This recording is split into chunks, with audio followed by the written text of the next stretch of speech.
selepas itu Madinah akan dikepung dan dihancurkan. Dan selepas Madinah dikepung dan dihancurkan. Assalamualaikum warahmatullahi wabarakatuh. Welcome back to my YouTube channel. Hello everyone, hello sahabat YouTube aku yang sudah lama subscribe, dan hello juga yang baru bergabung. Semoga semuanya selalu dalam keadaan sehat walafiat dan selalu dalam lindungan Allah Subhanahu wa taala, tentunya selalu dalam keadaan bersyukur atas kenikmatan yang Allah berikan kepada kita semua. Baik yang kecil maupun yang besar wajib kita syukuri, karena jika kita tidak memiliki rasa syukur sama sekali, maka kita akan selalu merasa kekurangan. Naudzubillah min dzalik. Oke, kali ini kita akan kembali lagi mereaction seputar video daripada requestan teman-teman kita ya. Kali ini daripada Ustadz Auni enggak sih? Iya, ceramah tentang Palestina dan Syria pada 2017 kini terbukti benar 2025.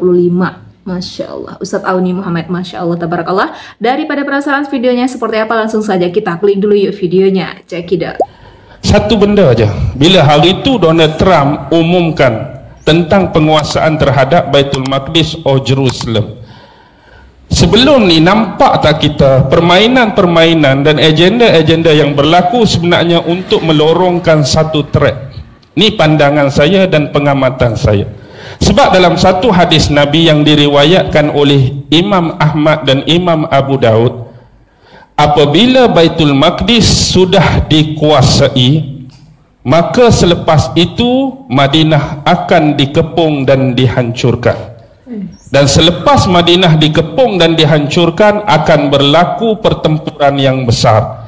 Selepas pertempuran yang besar akan berlaku penaklukan Konstantinopel. Dan bila berlaku penaklukan Konstantinopel, masa untuk Dajjal keluar sudah tiba. Kita tengok step ada 5 tadi. Mula-mula penguasaan Baitul Maqdis. Bila dah benar-benar totally Baitul Maqdis dikuasai oleh musuh, maka mereka akan mula mencari peluang untuk menjahanamkan Madinah. Bila Madinah dah dikepung, Madinah dah dihancurkan, pertempuran besar akan berlaku. Selepas pertempuran besar berlaku, akan berlaku penaklukan Konstantinopel yang keempat. Bila Konstantinopel dah ditaklukkan, Dajjal akan keluar. Sekarang kita lihat, bila mereka betul-betul dah menguasai Baitul Maqdis, dalam agenda The Hidden Hand, Baitul Maqdis ini akan dirajai oleh siapa di akhir zaman? Akan dirajai oleh siapa? Mereka tunggu siapa? Mesiah yang terakhir, the false Messiah, Dajjal. Kita bayangkan kalau mereka dah dapat Baitul Maqdis, Dajjal akan duduk di sini. Sekarang ni Dajjal akan keluar dari mana? Dajjal akan keluar dari bumi Isfahan, dan di belakangnya ada 70,000 Yahudi yang memakai toyalisah. Isfahan di mana? Iran. Iran, Baitul Maqdis, ini low dan ini track laluan dia. Keluar daripada kawasan Isfahan, jalan dia nak pergi sini. Jadi sebelum Dajjal keluar, laluan-laluan ni harus dicantas lebih awal. Nampak tak? Sebelah Iran, Iraq, beres dah ke? Hancur, kucak-kacir dah. Sebelah tu Syam, Syria, hancur, kucak-kacir dah. Maksudnya laluan dan trek ni dah jelas. Tapi satu benda terhalang, Arab Saudi di dalamnya ada Mekah dan Madinah. Jadi bila mereka dah benar-benar menguasai Baitul Maqdis, tunggulah masa untuk Madinah akan tiba.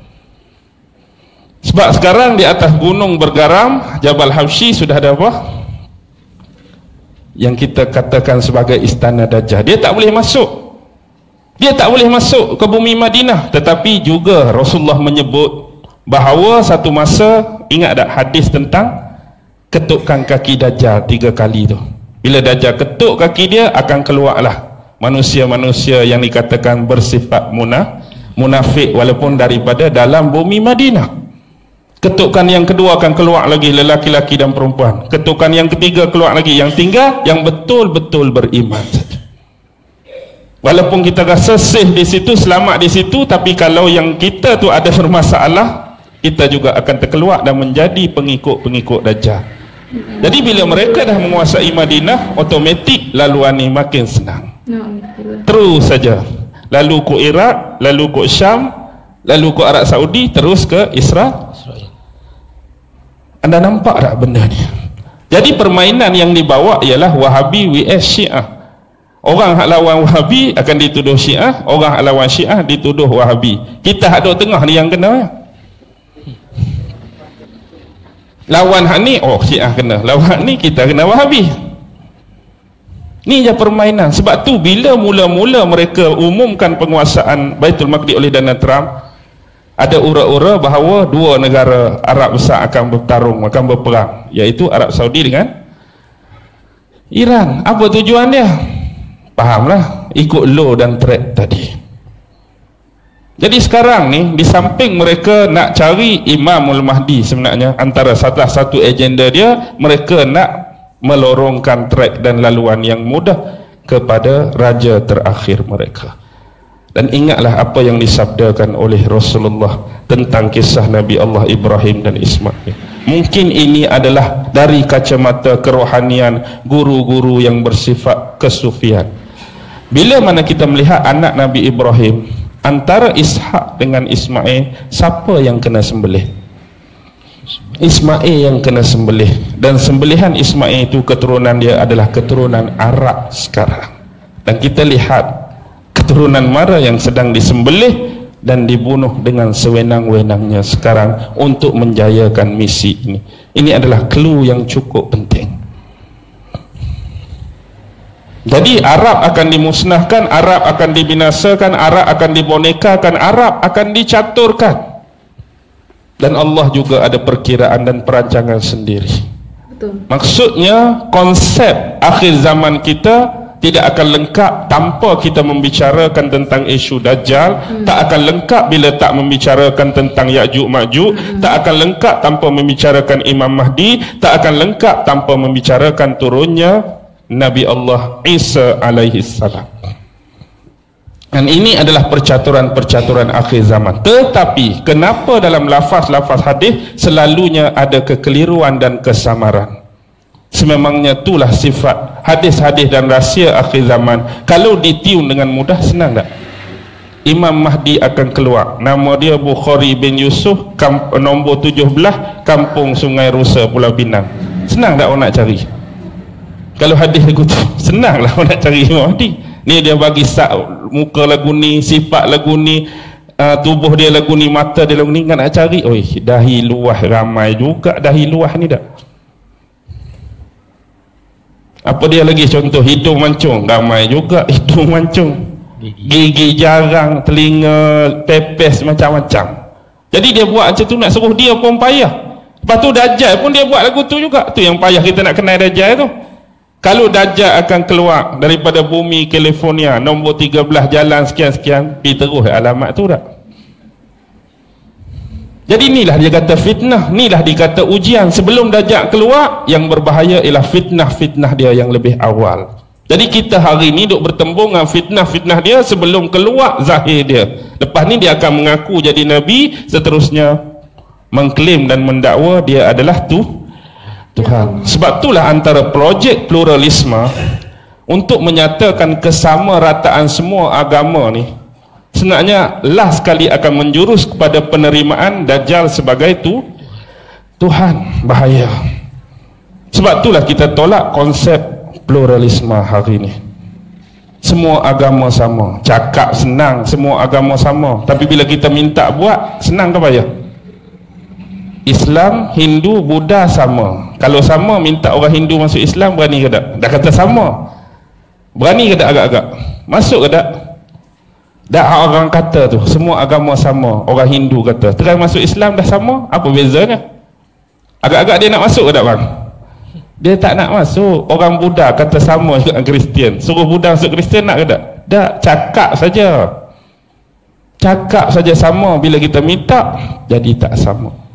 Konsep dia tak ada masalah dari sudut nama. Kita dah cakap awal-awal, kalau kita sama-sama beriman pada Tuhan yang sama, yang kami panggil Allah, yang you panggil God, yang you panggil Brahma, yang you panggil Krishna, dari sudut nama tidak akan ada perbezaan kalau dia merujuk zat yang sama. Tetapi isunya ialah bentuk ibadat, bentuk pengabdian, bentuk penyembahan. Dari sudut logik takkan ada Tuhan yang sama. Nak dari sudut penerimaan ibadat, ritual dan sembahan pada dia berbeza. Betul. Orang Islam semayang, solat, rukuk, aku terimalah.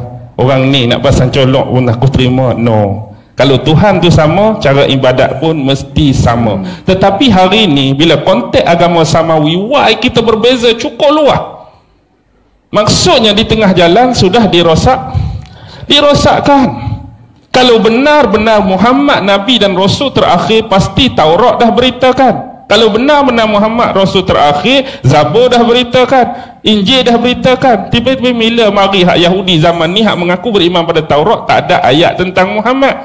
Mengaku beriman pada Nabi Isa, tak ada ayat tentang Muhammad dalam Injil. Wah, jadi lagu ni.